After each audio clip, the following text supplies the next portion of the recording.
For the Wild podcast is brought to you in part by the Calliopeia Foundation and listeners like you. Calliopeia supports projects interweaving spirituality, culture, and ecology. We are grateful for their support and the support of grassroots contributions from listeners. To learn more about the Calliopeia Foundation, visit calliopeia.org.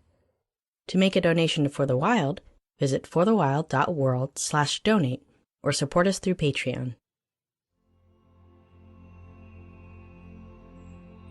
Hello and welcome to For the Wild podcast. I'm Ayana Young. Today I'm speaking with Dr. Cutcha Risling Baldy.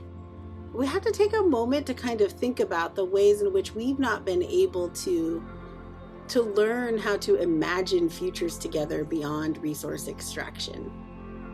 Dr. Cutcha Risling Baldy is an associate professor and department chair of Native American Studies at Humboldt State University. She received her PhD in Native American Studies with a designated emphasis in feminist theory and research from the University of California, Davis, and her MFA in creative writing and literary research from San Diego State University. She also has her BA in psychology from Stanford University. Her research focuses on California Indians, Indigenous feminisms, social and environmental justice, and decolonization. Her first book, We Are Dancing for You, Native Feminisms and the Revitalization of Women's Coming-of-Age Ceremonies, addresses gender inequality and gender violence within Native communities. Dr. Risling Baldy is Hoopa, Yurok, and Karuk, an enrolled member of the Hoopa Valley Tribe in Northern California. In 2007, she co-founded the Native Women's Collective, a nonprofit organization that supports the continued revitalization of Native American art and culture. Well, Cutcha, thank you so much for joining us today. I'm really looking forward to this conversation and just had such an inspiring research session getting to know you a bit through your work in preparation for this. Yeah, thank you so much for inviting me. So I'd like to start off by talking about the land back movement. In the past couple of years, we've seen a cultural narrative shift around land ownership.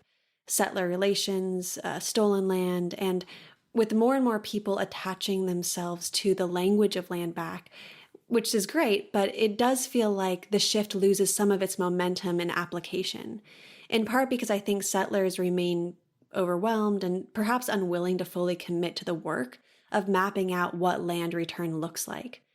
So I'm wondering if you could speak to the reality of who actually owns the majority of land in this country, individuals or the state. And then what are some examples of how land back unfolds under United States legal governance? I love talking about land back because I think that it's a movement that sort of inspires what we could do. To me, it's like a really inspirational movement. It kind of says, like, how do we think beyond what we're currently living under, right? Like this settler colonial system, this system of like capitalism and exploitation, and instead think about what the future is going to look like. And I think if you would have asked people 10 years ago, sort of, how can we even imagine that happening? People would have had a very different answer than now, because I have seen land return happen in my lifetime. I have been fortunate enough to be, a witness to it, and also to be a part of seeing that happen in my own communities. So I love this conversation, starting this conversation. And I always know that when I do start it, it can be very kind of scary for people at first, because they've never really been approached with ooh, what would it look like if we returned land to Indigenous peoples? But the more you talk about it, the more it starts to become, ooh, how exciting is land return? How exciting is land return? And what could that help us to sort of imagine this world to look like next? In the United States, we can talk specifically about the United States because, things are so very different, if you're talking about other countries, other spaces. But in the U.S., the primary land ownership is by private landowners. So about 60% of land is owned by private landowners. And then about 30% of land is owned by the federal government. So the federal government is the second largest landholder in the United States. And private landowners is anybody that owns land privately. And so that could be made up of, several millions of people, really. But the federal government owns 30% of the land that is in the United States. And then the rest is sort of a mixture of state governments, and then tribal governments. Tribal governments own about like 2.5% of the land in the United States. So, a significantly smaller portion. And when you think about like land ownership in general, you also sort of, if you do research on it, you kind of start to realize that there is a very large racial disparity in who owns land through private land ownership. And so the 5 largest landowners in America are all white, and they own more rural land in the United States than all of Black America combined. So if you're looking at like Black land ownership, the 5 largest landowners in America own more land than all of the Black ownership of land in the United States. It's generally white Americans who own land. So you have about 98% of land ownership is owned by white Americans. And so you see a great racial disparity when it is white Americans who own 90% of US land that is in land ownership. So of the 60% that's owned by private ownership, 98% of that is white Americans versus every other group in the United States. And I think that that's something that when people start to learn about that, they get very surprised that there's such a large racial disparity when it comes to land ownership. And it actually becomes like a really interesting conversation because then you start to see that lends itself to how we understand like wealth disparity in the United States as well. It's primarily white families who are significantly wealthier than all other racial and ethnic groups combined. So if you take all ethnic groups and combine where their wealth is in their families, and you add them all together, it does not meet the same as white families who have generally a net worth that is much more than all of those families combined. And then you also look at how then that lends itself to what land ownership looks like within your own communities. When you break down land ownership in the United States, what you'll notice is that the eastern part of the United States, kind of blending into what we call now the Midwest, is primarily dotted with federal land ownership. And so you see very sparse areas that are owned federally because, the federal government's the second largest landowner. But when you get to the West and the Southwest, the land of the West and the Southwest is primarily owned by the federal government. And so what you'll see is that there are some places where the federal government is the largest landholder in the state. In the Midwest and East Coast, that's not usually the case. Usually it's private landowners that are the primary owners of the land in the state, but on the West Coast, it's primarily the federal government. And in California, 45%, I think, 45% of the state is owned by the federal government. In Nevada, it's like 80% of the state is owned by the federal government. So a lot of this really does have to do pretty significantly with history, like the history of the region and the area. And then also the availability of natural resources and resource extraction industry, and then the availability of what we now call the wilderness or state and national parks and forest land. And you see a kind of big disparity between federal government ownership of land on the west of the United States versus the East and Midwest.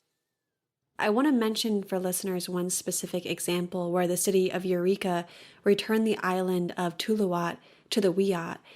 And I'm wondering if you could share about this example and how this return initiated a new chapter in Wiyot's living history.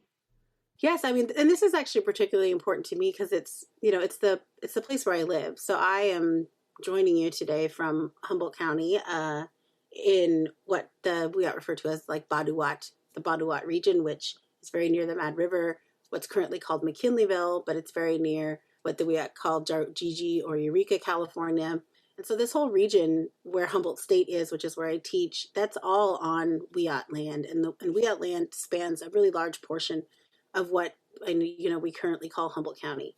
And in the city centers of Humboldt County, primarily Eureka, but also Arcata, McKinleyville, sort of like the places where many of the people live, are right in the midst of Wiyot territory. And the Wiyot worked for, close to 2 decades, like over 20 years, on the return of Tuluwat Island, which is the center of the world for them. It is the place where the world came into being, and it's really significant to how they celebrate and renew the world each time that they do world renewal ceremonies. And in our area, you know, it was pretty well known by us as Native people, even though I don't think it's like standard practice to teach about Tuluwat in the way that maybe we grew up learning about it. But it was the site of a really horrific massacre in the 1800s during the gold rush, when we had a massive influx of people to this region who were really just here to try to get as much gold as possible. And they thought of Native people really as in the way of that. And they didn't really want to set up, you know, like relationships with Native peoples and governance structures. They wanted to get whatever they could from the land, from the gold, and from the people. So you see these moments of them passing laws to legalize slavery of Native people, passing laws they can legalize militias that would rise up against Native people and commit massacres and kidnap primarily women and children. And Jack Norton, who wrote a really great book called Genocide in Northwest California, he really talks about how in Humboldt County, it was a marauding horde of people, and he refers to them as a marauding horde. And he just says, you know, the violence introduced during this area was in this area during this period of time was really horrific. And you almost you can't tell a story that will tell you about just how awful it was. And so you're talking about Indigenous peoples having to navigate this period of time when really everybody is working together through law, through policy, through militias to try to get rid of us, to genocide us. It was nothing, I mean, it was an attempted genocide of our people. And then in this region with the Wiyot, they had to navigate just sort of the ever-changing policies of the state and county government about where they could and could not be. So you're looking at Tuluwat as a place that they thought of as very important. And they were doing a world renewal ceremony in the 1800s. And because of that, many of their men would stay off the island while primarily women, children, and elders would be on the island during this ceremony. And a group of people came together from of Humboldt County citizenry, and they went to the island to massacre everybody there. And they killed primarily women, children, and elders. One of the things that a historian, Tony Platt, talks about is that they used very, he calls them quiet weapons, things like hatchets and knives, and came in the dead of night to kill everyone. And it's a horrific and sad story about these people who were trying to perform a ceremony that would balance the earth for everyone and help the earth for everyone. And then they were attacked in this way. And after the island was emptied out because of this massacre, you see people coming in and purchasing it and selling off pieces of it. And it becomes sort of like private property, but also city property.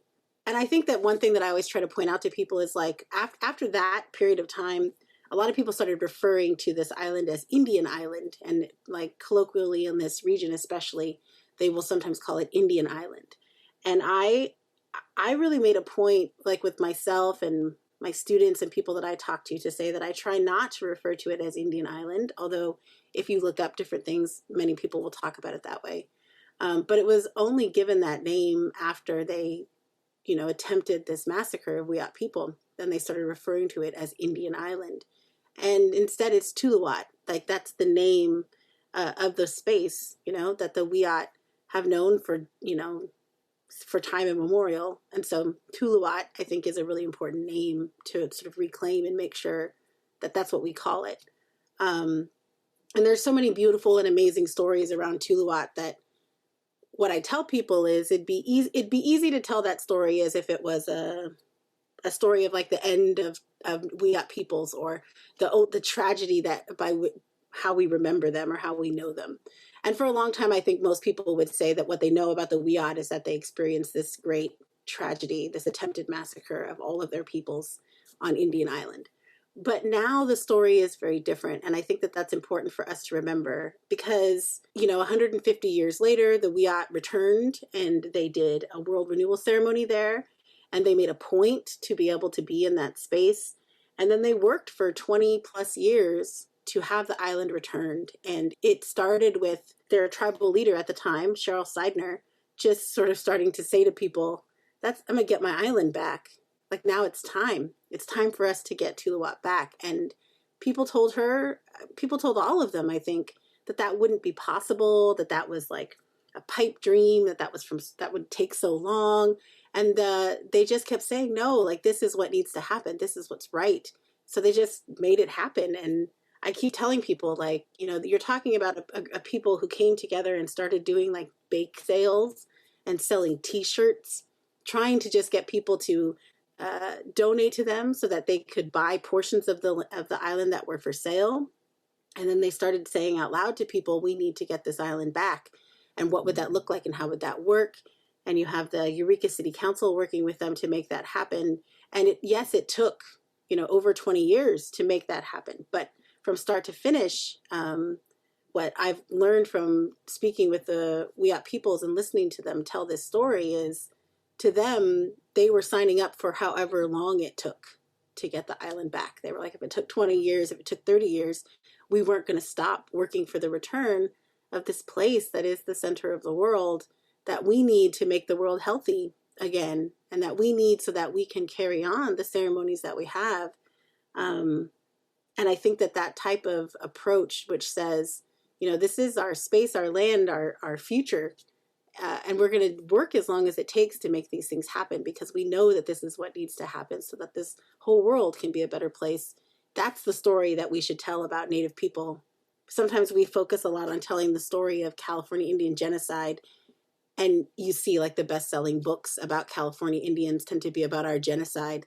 But I think the stories of our resurgence and our revitalization, our land return, our movements, those are the stories that I want people to know about us. And those should be the stories that are the best sellers about us, because we're doing that good work right now.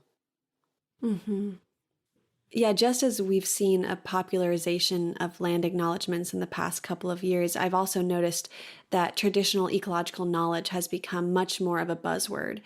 And I can't help be reminded of earlier moments in history where settlers were really interested in Indigenous culture as a means to secure their own hobbies, livelihoods, and even culture, but weren't willing to engage with Indigenous sovereignty.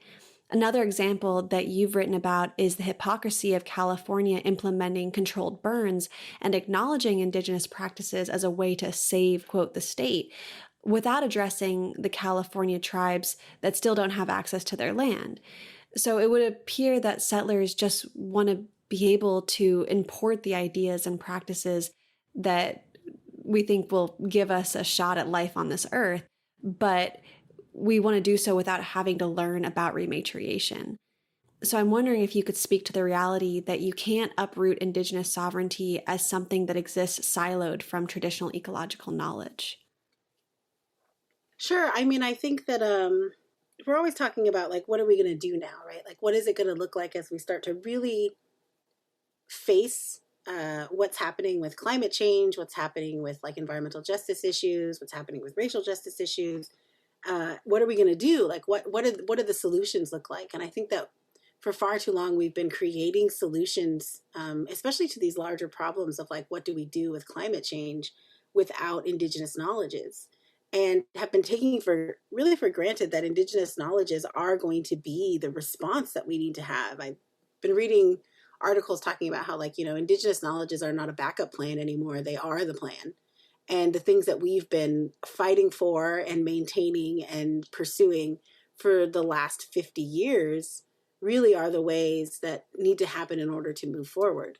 And what I think that also means is that we as Indigenous nations need to be centered in how we enact that knowledge and what that looks like, because it can't happen in a vacuum, in a silo.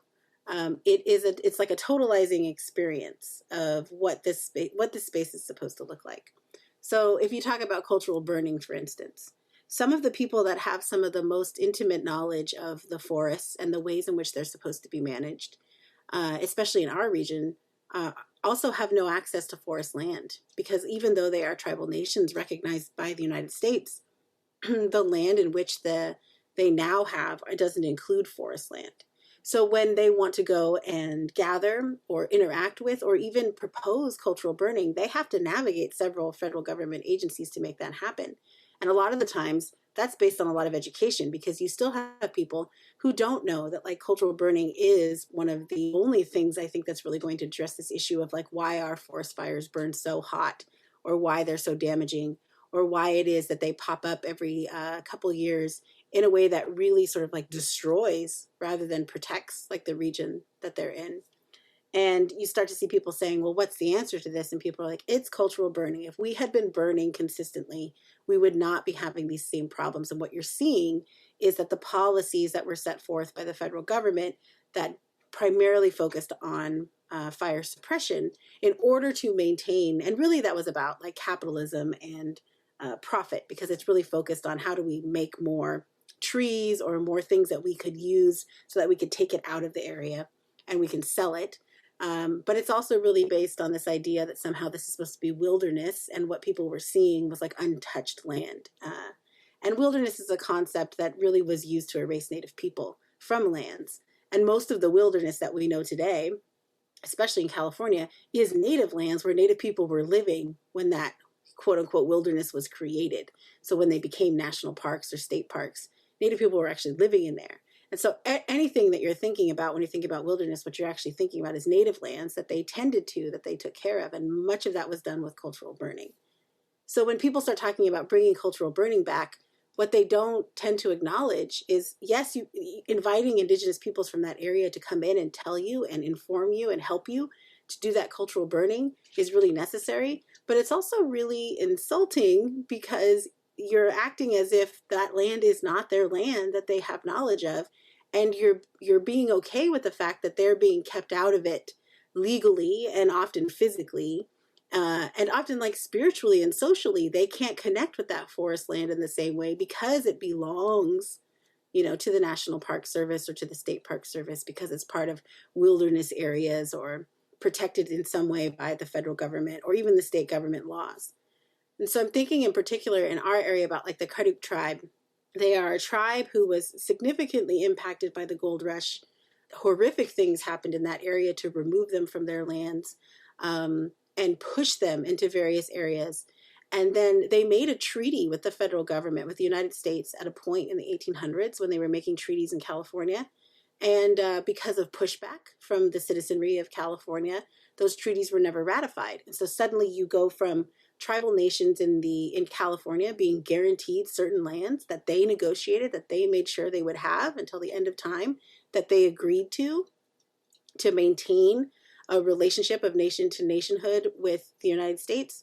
And these treaties were unratified, and then they were put under an injunction of secrecy so that nobody knew about it. And then the Native people in California were never informed of this. And so what you suddenly see is like just pandemonium and chaos because of what happened with these treaties, which are still in existence. You can actually go, the Smithsonian, the National Museum of American Indian, did an exhibit on the treaties a couple years back. So, and actually brought them out from where they had been kept in storage. So you could see that these were real documents signed by Native people and the federal government of the United States. And so what they have now are two areas of land that they live on, that they're a part of, but they don't have like a large like reservation, and they don't have any forest land in their control. Yet they still continue to outreach and work so closely with forest managers and the forest area. And so they make requests about cultural burning. They make requests constantly about saying, we want to take care of this area. And they are consistently, there's so many roadblocks to making that happen. And a lot of people coming at them through suspicion of like, why do you want to be in charge of this? Or what does this mean? Or like, how do we make this happen? And so to me, it's like, people want the benefits, they want the knowledge, they want to be able to invite Indigenous peoples in, come here and give, and we will extract from you this knowledge of what to do in this area so that we can keep it healthy and safe. But start talking to them about how like, well, then look at the Karuk who don't have the same type of access to land and don't have the same type of ownership of land. How are you working to uphold their sovereignty, self-determination, and how are you working to push back and say they need to be the ones who also have access to, who own this area? And if you're not working in partnership in that way, then what you're really doing is kind of saying that you're okay with this unequal treatment of tribal peoples, where they are really important to how we're going to build our futures in a way that we can all breathe, that we can all like not have periods of time where the air is so thick with smoke that we can't even go outside, so that we can protect like our future, like peoples and families and areas, even our water supply and resources, because fire is really, attached to water. And you're okay with letting them do all of that, but the idea of having a conversation about what that means for their sovereignty and what that means for their own land ownership isn't okay, then to me that's such an unequal relationship that it behooves people pointing out, like, this is not okay. Like, we also have to uphold what they need if we're going to ask them for that type of work. And they're happy to do it, but I will say that, there's always a conversation about how hard it is for them to access the lands to do the things that they want, and how much pushback they constantly get, which they wouldn't get if they were the owners of that land in the first place.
Yeah, I see this a lot in my on the ground work, and it's so complex. And yeah, it's just another form of extraction and really manipulation as well. And I'm thinking about California's gold rush again, and then I think about Canada's current gold rush and the interviews I've done with Nuskamata up in British Columbia, and just all the extractive industries that continue to plunder the earth to uphold a violent lifestyle. And I do wonder, what will it take for us to recognize that California's gold rush was a precautionary tale?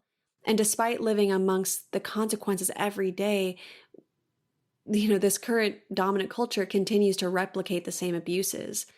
So what do you think is required to break this psychosis? Well, first, I would say land return. I actually think physically, when people start to see land being returned, it kind of changes their approach to tribal nations, when they're starting to go like, oh, you guys could actually have land returned. And then, it could work in a very different way, how we understand like the placement of land, or the idea of what land is what in this region.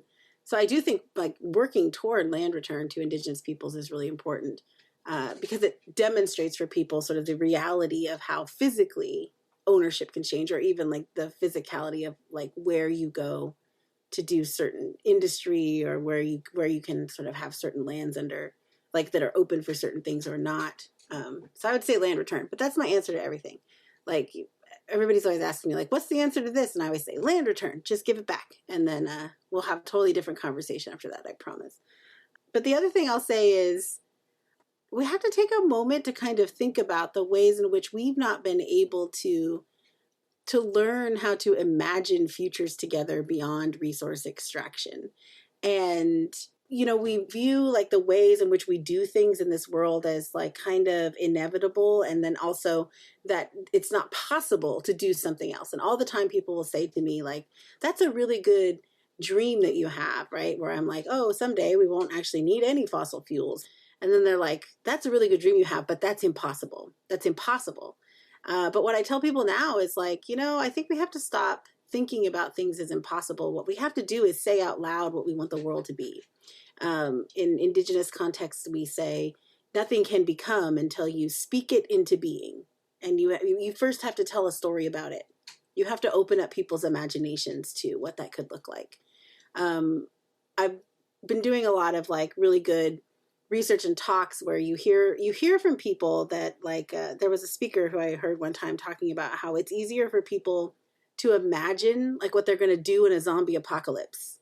They'll have like plans, and they'll be like, when the zombies come, I'll do this, right? They can do that, but they can't imagine a world post-capitalism, and they can't imagine a world like post-settler colonialism. And they can't imagine a world post-patriarchy, because we don't get a lot of like books or movies or things that are like, this is what the world looks like once we've taken apart settler colonialism and we've started to look at what this could look like when we're not building pipelines, right? When we're not extracting resources, when the dams come down. Like we have a hard time thinking about that post. But we have to start to be the people that say out loud when the dams come down, after the dams come down, because we have to know it's possible. And the thing I know in my life right now is when the Wiyot went to the city and they were like, we're going to get this island back, however long it takes. When they started talking to people about it, people kept telling them it was impossible. And then it happened. And I always say to people, I have seen an impossible thing happen in my lifetime. So I've seen the impossible become possible in my own lifetime. So I know that it starts with being open with yourself to like have that conversation and to say out loud the things that you want to see happen. And so I feel like that's my job lately is I go and I'll do talks and I'll stand up in front of rooms and I'll be like, give all the land back and all the baskets and all the remains and all the, because that to me is where we're going with this. And then people will be like, oh, that's impossible. And I was like, well, I'm going to keep saying it because I feel like at a point it starts to become more possible because we're just speaking it out loud. And I see that as like a movement toward allowing us the space to have conversations about what that could look like. Because all the times I start talking about like land return, for instance, people want all the answers about how that's going to look. So they'll start asking me like real kind of like nitty gritty questions about like, well, how's that going to work on a functional level of property taxes within like cities, states, and counties? And I just start to laugh and I'm like, that's going to take some work to do. You're right. But let's start by giving the land back and then we can answer all those questions and see how it works. Like I kind of want to tell people like, it doesn't have to be all perfect before you make something happen. What you have to start doing is talking about it and then you figure out how to make that happen. And anybody that's returned land, which we've done a report which shows like what land return looks like throughout California, it looks different for everybody because I think that's part of like the imaginatory process. And I do think that in Native American studies, especially, we're doing so much work to retell the stories. We call it rewriting history so that people can start to see that imaginatively in history, there's always been a different view that shows you that there was something else happening and going on, and you need to see it. You need to know that story so that you can imagine something different now. I think of the work of my colleague, Caitlin Reed, and she's really doing amazing research on how she's understanding the current movement and what they call the green rush in Humboldt County with the cannabis like industry. And she's saying, it's talked about as like the green rush. And she's really looking at the fact that it's repetitive of the gold rush in terms of the same types of focus on resource extraction, who's actually making money, sort of like what happens to the land in this region. And the question becomes, when will we learn our lesson? And one thing that I told her when she was interviewing me as part of that research is like, well, we've been rushing, like Humboldt County has been rushing since the very beginning. Like they rushed the gold, trying to think that was going to be the thing. They rushed minerals. They rushed in the timber industry. They rushed in the fishing industry. It's never been good for the region, and there has to be something else. And through all of that, it was always Indigenous people saying, this is not the answer to how you're supposed to live here. Like, this is not the answer to how we're supposed to be in this space. And we have maintained our ceremonies, our connections to land, our histories, our knowledges, our sciences, and we keep doing it knowing that this is going to be the answer to how we're going to move forward. And I think we've seen that world.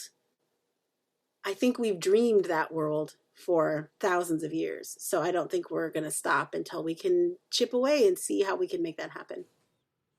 Mm-hmm.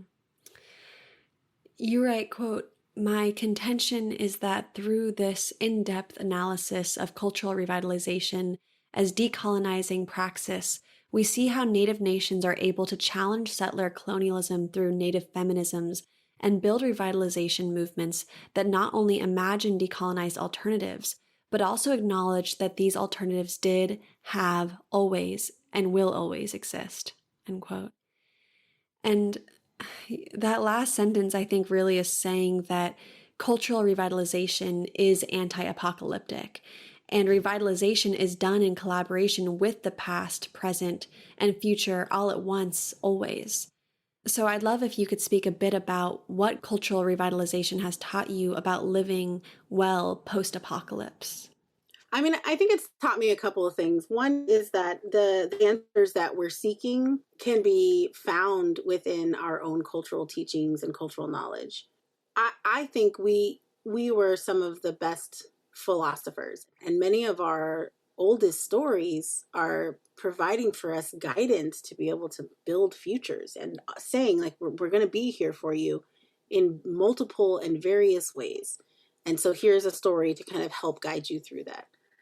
And I think it teaches us that, like, the power of those things so that we don't feel like we're starting brand new, but acknowledging that, like, this is a very old knowledge that has been time tested and has managed to be passed through generations after generations.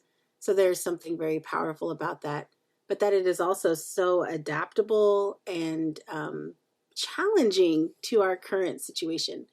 I look to the old stories a lot, and I'll say, let's start with our language. Let's start with our stories to see what's the guidance that's supposed to be provided to us about how we live in this world. And I think it helps us so that we don't feel like we're making it up brand new, but that it's coming from a base of knowledge that we've carried with us. I also think when you're talking about, like, post-apocalypse, there's something very powerful about us being able to do this revitalization now. When you think about the effort and energy that went into the peoples who were living through the apocalypse, right? Who were living through the genocide to make sure that we would have this. Whether that was like a person saying, I'm going through this, but I have a song, I'm going to pass that song on and make sure that happens. Or I know one part of it, or I'll carry these words forward. Whether that was people saying, I'm going to sit with this anthropologist or this ethnographer, and I'm going to tell them everything I know about the women's ceremony. Those are moments where you start to see that what we're doing now is such an important honoring of the effort and strength that it took for them to be able to do that. And also, I think, a demonstration that they're envisioning, that they're saying out loud, someday someone's going to do this dance again, and we need them to have this information, made it happen. Like, they had to start by saying that it was possible, that someday somebody would do this again. And they said it, and they brought it into being, because then now we're doing it. So they were not wrong. And they were making sure that, people could make it possible by saying aloud, someday it would happen. And when I would interview the women who were involved in this revitalization, a lot of them talked about how, like, every generation, somebody shared something. Somebody did a demonstration. Somebody sang a song. Somebody did something. And they just kept saying, someday somebody's going to do this dance again. Someday we're going to do it again. So now I'm going to share this part. They just said it out loud. And according to, like, the medicine woman I interviewed, she talked about how when they finally were open to it and they said, okay, we want to do it. Once they said, we want to do it, she said, all we had to do was scratch the surface. We just had to say we wanted it. And then so many things came to us. Elders started to remember things that they had forgotten.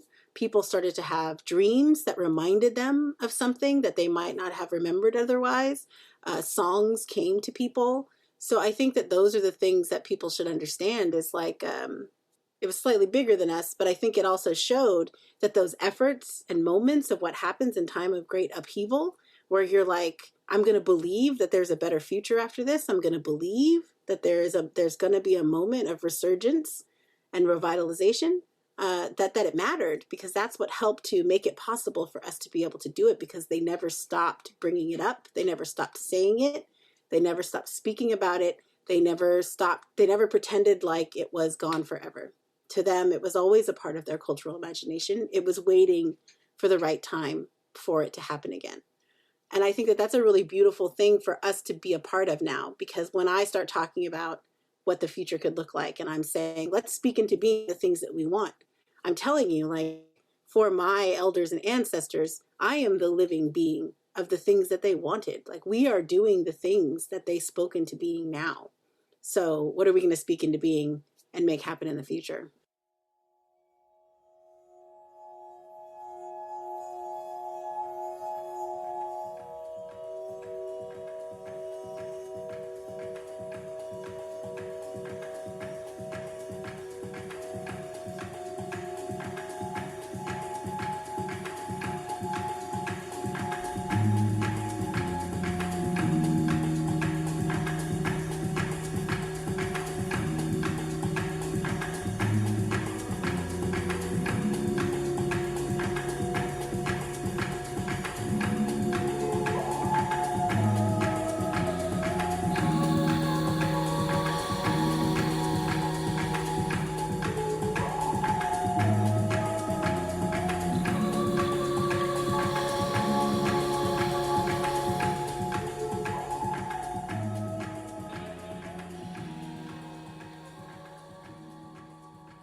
You co-authored an article titled Indigenous Peoples and the Politics of Water with Melanie Yazzie, and you write, so too do we both maintain Indigenous feminist integrity towards the love of all good relatives of the earth and the cosmos who caretake the future. In closing, we leave you, our new relative, with this. Indigenous people are good at making relatives. It's what we do. It's who we are. Our relatives are our source of strength. We are not afraid when we are surrounded by relatives. We will have no future without relatives. We will have no future if we are bad relatives. To be a water protector is to be a good relative. To be a land defender is to be a good relative. To struggle together is to be a good relative. And to be a good relative is to be an Indigenous feminist, end quote. And so I'd like to ask you about Indigenous feminism in terms of emboldening kinship and respect. And for many folks, the concept of feminism in their communities has been appropriated and commodified and just really hollowed out, which has caused a lot of injury.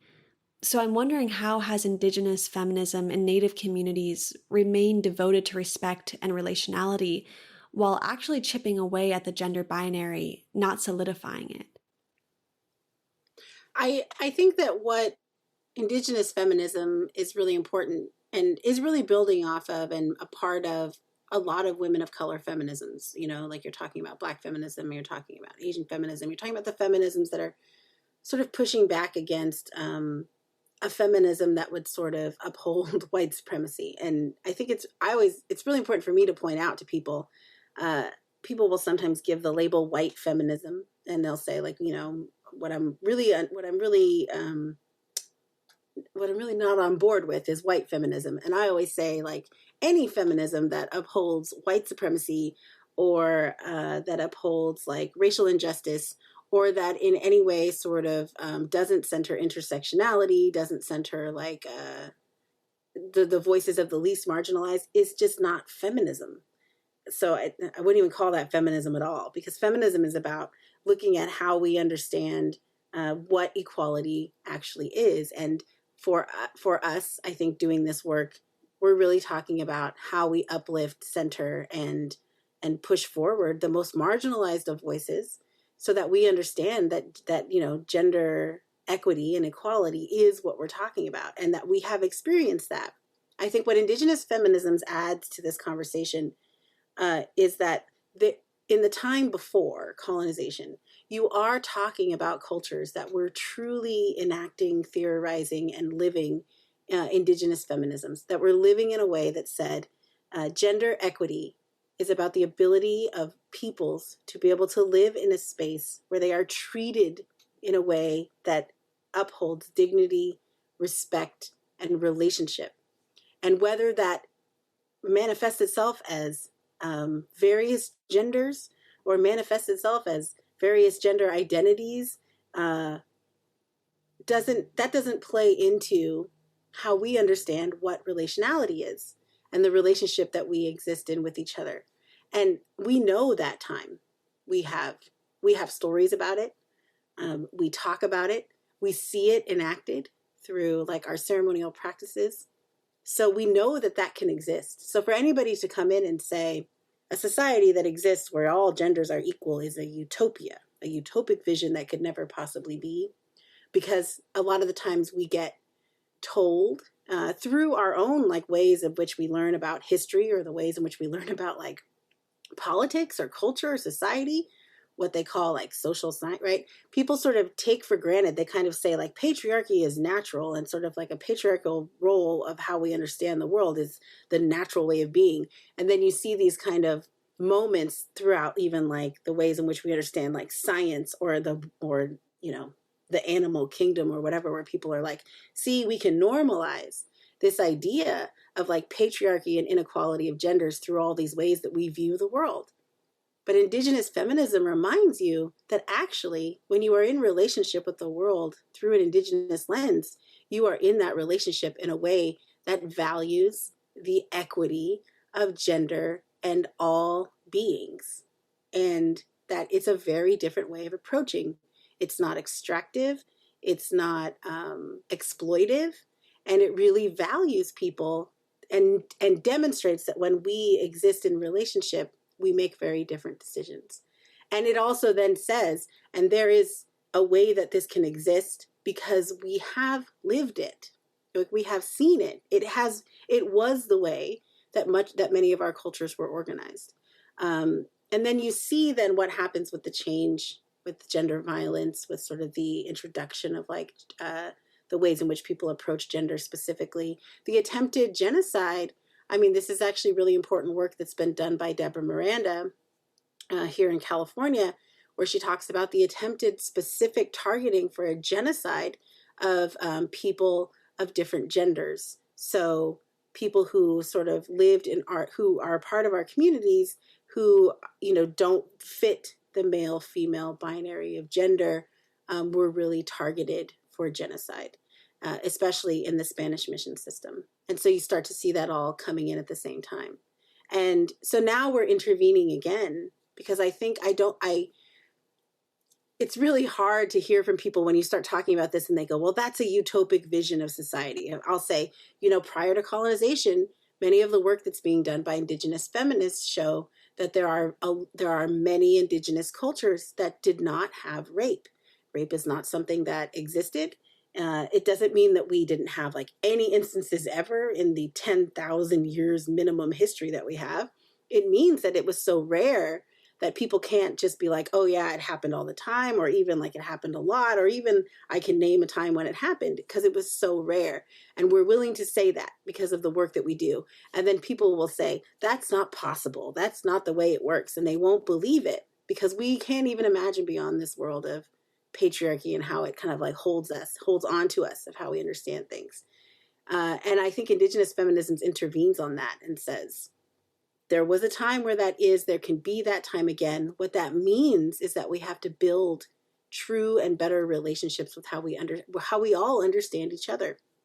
And we have to flat out reject that patriarchy, heterosexism, that the gender binary, that these things are natural and normal. We have to flat out say that is not the way that a society is supposed to be structured. And I think that work has to be done not just by us, not just by people who are in, you know, positions where they're teaching people about it. It needs to be done by everybody. And I'm not saying that our cultures are perfect all the time. I think what we also need to acknowledge as Indigenous peoples, which we, when we talk to each other, have a lot of discussions about, is, you know, you're talking about a very long history. Of course, during that time, we made mistakes. We did something and we didn't like the way it turned out for the land or for the people or for the fish or for other people. Or we might have had a policy, or we might have had a way that we did something that then we realized was hurting a certain group of people. Of course that happened. But our point is, we always came from it from a place of Indigenous feminisms, from a place of looking at what true equity and equality looks like. And we said, what do we do about this? How do we fix this? And we had systems in place to make sure that when we understood the hurt that came within the relationship that we had with people, places, animals, the land, that then we made different decisions because it was based on that type of relationship. And I think it gives us a way to see forward from what we're experiencing right now.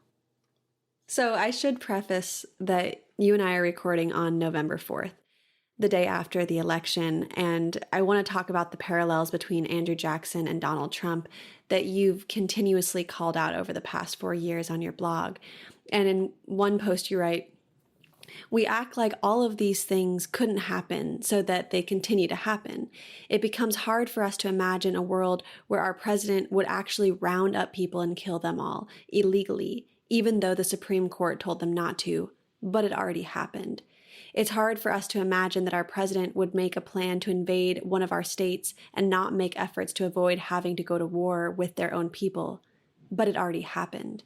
We can barely imagine that one of our presidents would be beholden to propaganda news and get his facts and information from a propaganda news site and not from informed people in government positions.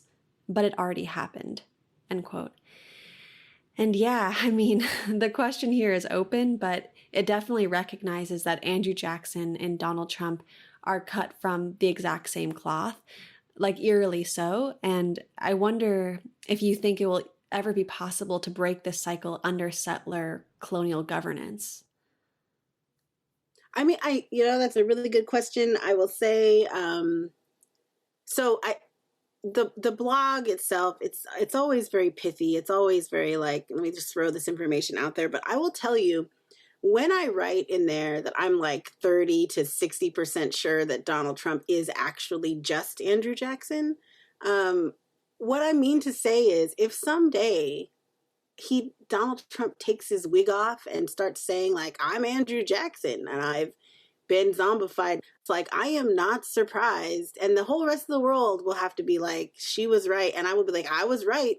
Because it's not just eerily similar. It's almost like a weird playbook and a repetition of the wording, the sort of ways in which he talks about things that you can almost kind of feel like he's in some ways, I mean, I guess that's kind of the standard of somebody who's like from television, right? Or like somebody who's been in the entertainment industry, but he's like pulling the greatest hits, the moments, and sort of being like, this is my rhetoric, so that people can kind of identify with me in a way, because it's so eerily similar. Even just the way that who he was running against when he was running against Hillary Clinton, even just the ways in which, I mean, he venerates Jackson a lot.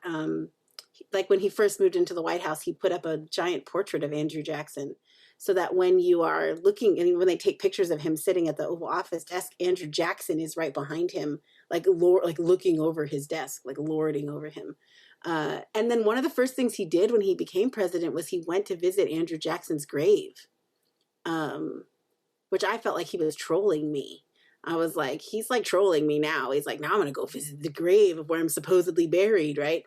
But I think that what it has kind of highlighted for me, because when you start to put that information out there, people go, well, I knew Andrew Jackson was bad, right? Because they will often learn about like the Trail of Tears, but they don't quite understand that what that means is that it means for me that we should not be surprised when a system that was created to uphold settler colonialism and, white supremacy and slavery fails us. We shouldn't be surprised. We should be annoyed and disturbed and angry about it because it didn't need to be that way. But we shouldn't be surprised when the system is working the way it's supposed to work. And I think that there are really important moments to understand that, because we tend to sort of look at history as like, look at those people back there. We would never make that same mistake today. And look at those people back there. Because we've been taught that everybody's always getting smarter and better at things. And so somehow that means we're not going to make the same mistakes, or we're not going to make mistakes like that. but really, we are those people. We are the same people. And so I use this example sometimes with people where I say 150 years ago, you have people coming into California and they're like, I really want gold. So what I'm going to do, because I want to get all the gold, is I'm going to pour mercury into the water. And somebody was like, I don't think it's a good idea to pour mercury in the water. Like, what's going to happen? Like 150 years from now, that could really affect people for all that time. And they're like, don't worry about it. That's like so far away. I'm pouring mercury in the water. It's going to give me more gold. But we are the people 150 years from then. So we're like, hey, that wasn't a good idea. Like, we shouldn't have poured mercury in the water, because now we have a bunch of water that we can't fish from or use. And I mean, we, like, as in everybody in that part of California. So when we're thinking about our decision-making process, we need to realize, like, when we make decisions and go, we can take all the oil out of the ground right now. We can build this thing here. Because, like, whatever, it's only going to matter 150 years from now. It's really not that far away. It's like that's us. That's like us in the future. So we have to kind of start thinking about ourselves as, like, connected generation to generation. And with Andrew Jackson, I have, like, a personal hope that at some point when someone mentions Andrew Jackson, everybody just rolls their eyes and it's just like, yeah, that guy, it was not a good decision maker. And also we need to be very clear about what we can do to prevent that from happening again, because there are still laws on the books that allow that to happen. So, like, the law that was passed so that he could invade some states because he was mad at them, that they wouldn't participate in these tariffs, that doesn't get taken off the books, right? So, like, we have some work to do if we want to make sure that, like, we're not repeating the same things. And then we have to remind ourselves, like, we're in the midst of it. We're the ones that need to be the loudest, and we have all we have all the ability to be the loudest about what's happening. So, like, we should speak up, and we should not sort of say, oh, this is just, like, acceptable and happening right now. We need to speak up all the time, because we hold people responsible from history, and we're like, why didn't they speak up? Why didn't they fight? But we're in the midst of history right now. How are we speaking up? How are we fighting? How are we pushing back? And I will say, there was one other thing that happened with Donald Trump that just, like, I actively think he's, like, he's really trying to find a way to tell us that he is Andrew Jackson. Sometimes I think he, like, maybe, like, did some kind of weird, like, Illuminati thing, and he, like, took in the essence of Andrew Jackson or whatever. But one of the things he did, like, I guess when he met with Justin Trudeau, who's, like, the Prime Minister of Canada, came down to visit, and he was like, they were meeting, he said something to him that was like, oh, nice to meet you, but we don't really like you, do we? Because of the war, we don't like you very much. And Justin Trudeau said that he was just like, what are you talking? And he goes, are you talking about the War of 1812? Like, is that what you're talking about with me right now? And everybody thought it was like a ha-ha funny moment. But you know who was in the War of 1812? Andrew Jackson. So I was just like, see, this man, he's got some type of tie to this idea of, like, to him, that's like the moment of American history that we're just, like, plowing through and, doing whatever we want, passing laws and taking control. And because we have continued to venerate Jackson instead of making him the laughing stock that he should be, we're now answering for that today. If we would have laughed at Jackson the way we should have, if we would have said that was an aberration and also completely unacceptable, maybe it would have been different. But we turned around and made him into some kind of, like, folk hero president. And now what we're seeing is that people venerate him in a way that says it's a good thing that he tried to, really destroy everything that would have, that, like, uplifted what was happening at the time with, like, the people on the ground.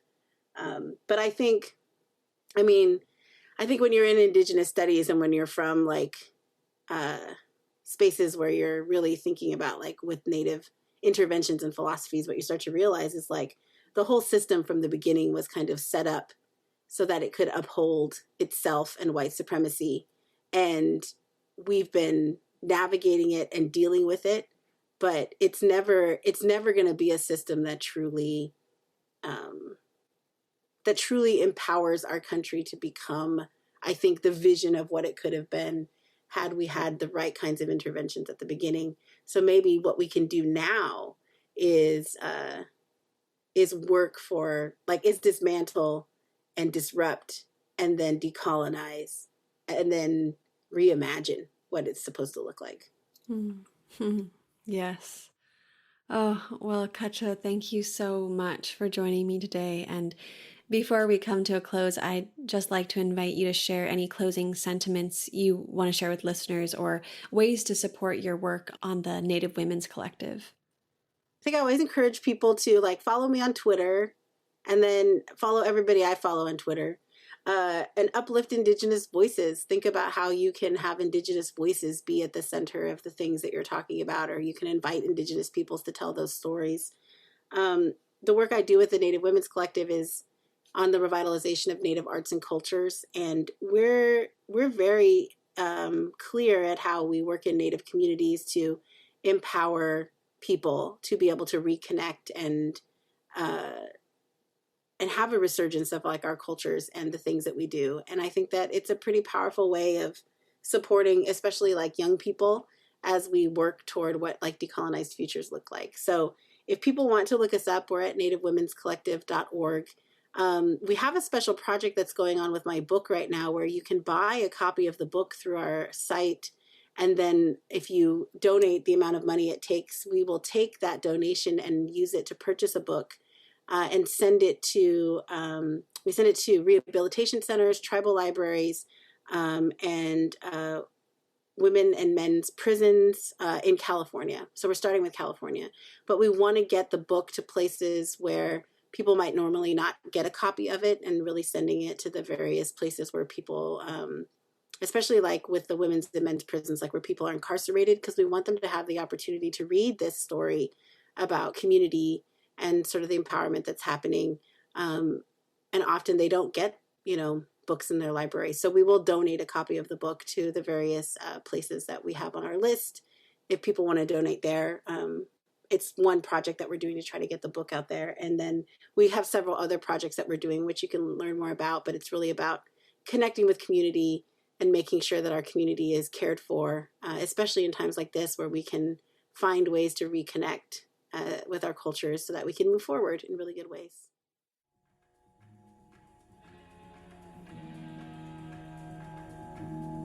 Thank you for listening to another episode of For the Wild podcast. The music you heard today was by Aisha Badru, Holy Rivers, and Teresa Anderson. For the Wild is created by Ayana Young, Erica Ekram, Francesca Glassbell, and Melanie Younger.